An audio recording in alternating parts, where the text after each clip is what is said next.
This portion of the news brought to you by McDonald's. McDonald's, I'm loving it. The Bahamas is making significant strides in the healthcare sector. Just recently, the Bahamas was elevated to serve at the executive committee level of the Pan American Health Organization for the next 3 years.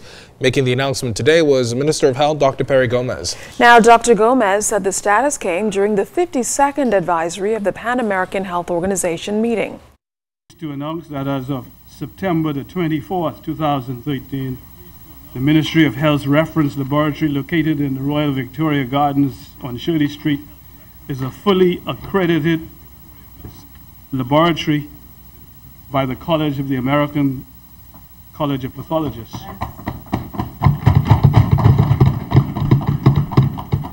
This reference lab is the first internationally accredited public health lab in the Bahamas and is only the second one in the region, the first being in Barbados just over a year ago.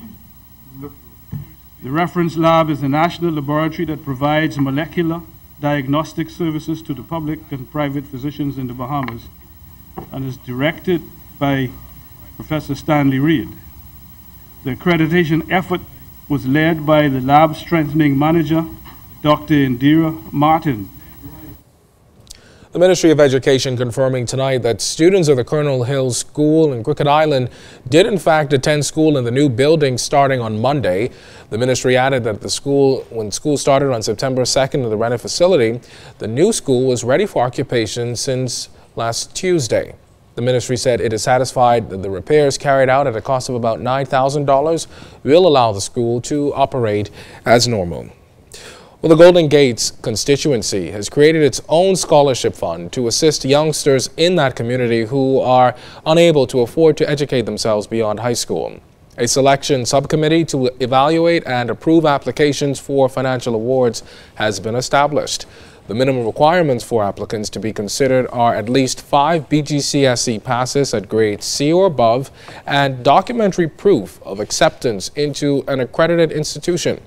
Recipients must maintain a minimum GPA of 2.5 in order to retain awards and will be subject to a formal agreement to return to the Bahamas.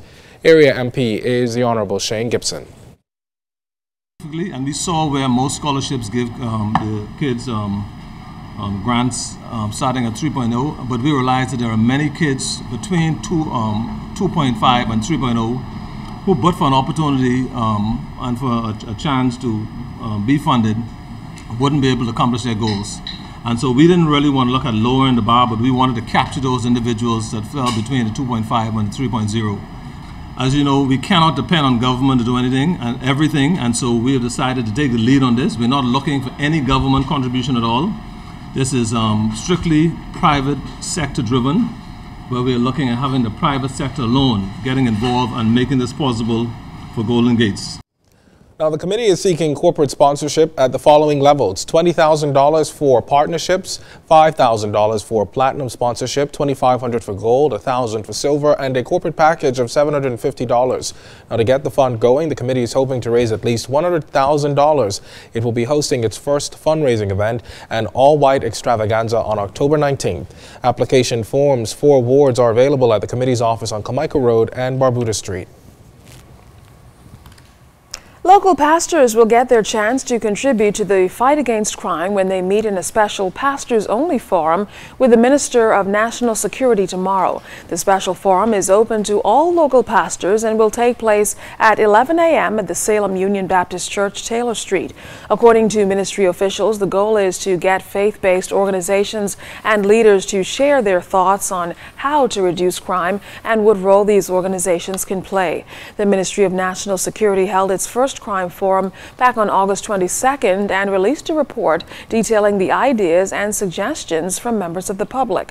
A second crime forum is being planned for later this month.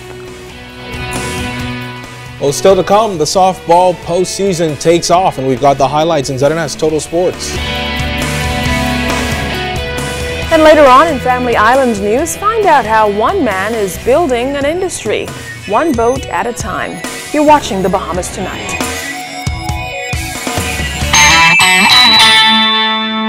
This portion of the news was brought to you by McDonald's. McDonald's, I'm loving it.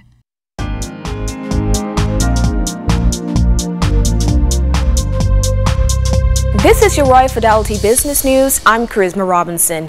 RBC Royal Bank recently appointed Mrs. Alicia Bain Thompson and Mrs. Christina Kenny Sands, both accredited personal financial planners, to lead its financial planning practice in the Bahamas. Both women completed 9 months of intensive study with the Canadian Securities Institute to obtain their PFP accreditation. According to Mrs. Bain Thompson, RBC's financial planning process takes a comprehensive approach to each client's situation. It includes looking at cash flow, debt management, tax planning, investment planning, risk management, retirement planning, and estate planning.